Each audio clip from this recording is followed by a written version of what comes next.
Hi, I'm Wolfgang Schaefer, Chief Strategic Officer for SelectNY, a premium brand building agency.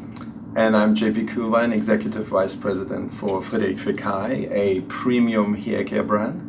And we are client and strategic planner. But we also are co-authors, wow, of our joint book called Rethinking Prestige Branding, The Secrets of the Ueber-Brands. Another area our principles turn around is the balance between inclusion and exclusion. Exclusion, obviously, a very classical luxury concept. Inclusion, something that is very hip with millennials right now and talked. What we find really is that it's important to have a fine balance between the two. Yeah, in this day and age, even if you wanted to, there's no way that you can purely be exclusive anymore, because even the most exclusive of brands is accessible through the internet by pretty much everybody. And so you need to find a new way, apart from the fact that the approach has shifted and pure elitism, snobbish arrogance is not being embraced by the young millennials anymore. They want something that feels truthful, as we said, but that they can connect with, but that still sets them apart. Right. So it's really that balance of being a part of something, but also setting themselves apart. Right.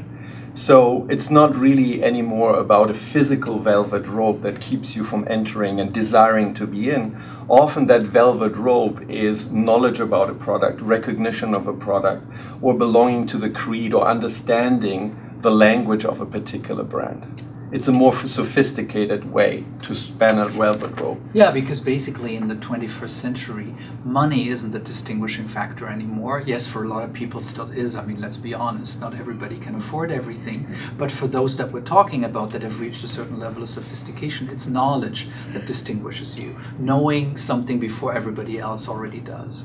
Because everybody can do expensive, or a lot of people can do expensive.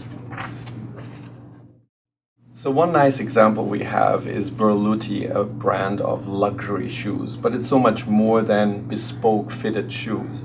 The right to access is to be invited to a Berluti Swan Club party where you polish your shoes with champagne and cream and put them out in the moon, and I'm not making this up, to shine them. It would be bleached by the sun, but they're shining here. Or to be recognized for having these unlabeled shoes by recognizing the very special Windsor knot. This gives you a sense of community, of belonging to a very exclusive club that goes beyond a physical velvet robe. Someone who took that age-old principle into the digital age is Net-a-Porter, as a lot of people know, where they actually play it out in the open. Traditionally, if you were left behind the velvet robe, you didn't really know what was going on inside. What they do is make it somewhat transparent so that you can peek in, you can see and build up the pent-up desire and the aspiration to be part of it, but you can't quite just yet until you've reached that level of access that allows you to be part of that desired club. They call it, by the way, EIP, extremely important person, versus VIP. Just their own twist. And they play it omni-channel because somebody will come white-gloved with a bag physically to you with all your neighbors looking on, but you can also observe it on the internet. Yeah.